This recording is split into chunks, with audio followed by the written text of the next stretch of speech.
السلام علیکم مجید جوړ یې؟ وعلیکم السلام ورحمت الله وبرکاتہ. ته ښه جوړ یې؟ الحمدلله خیر ده. مجید وروره دا کوم ځای ده؟ دا پنجشیر ولایت ده.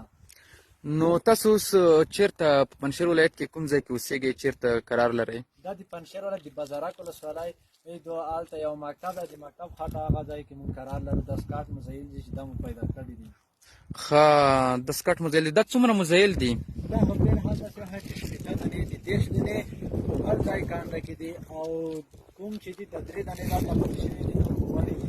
داسې وښیه چې یو 28 دانې که 29 دانې مې ولې 3 دانې پاتې دي. دا مو ټرین د پراکرین کې لرو او غاده انټرنیشنل موټر چې دي بعد به ورته دوه په یو موټر کې. نو دا تاسو اوس انتقالوئ چیرته؟ کوم ځای ته وړئ د بازارک ولسوالۍ نه؟ دا خو موږ فلحال وړو اوس وزارت دفاع ته.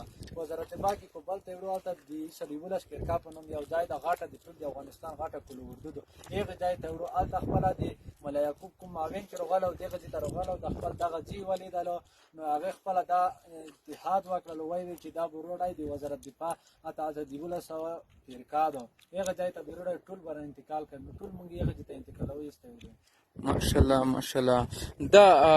دا پوری دا وړه سامان هغه د مزایل مواد دي که چې دي ځین چې مواد به وي مجیده؟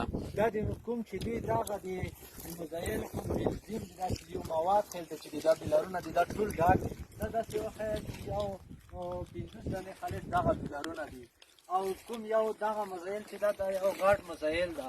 دا مو د دغې بکسې نه راخیسته ده، د بکسې نه مو راویستله ده، او دا یو ډېر غټ مزایل ده چې دا د نشانې لپاره د خلکو لپاره راویستلی ده، او په دغه بکسه کې دغې بکسې نه مو راویستله ده، او دغه چې یخه ده، او دا ډېر غټ مزایل ده. ښه مجید وروره، اوس به تا نه زه یوه پوښتنه وکړم. تاسو د چا ملګري یئ؟ د چا ډلګۍ مربوط یئ؟ او دا مو څنګه ونیول؟ چا ونیول؟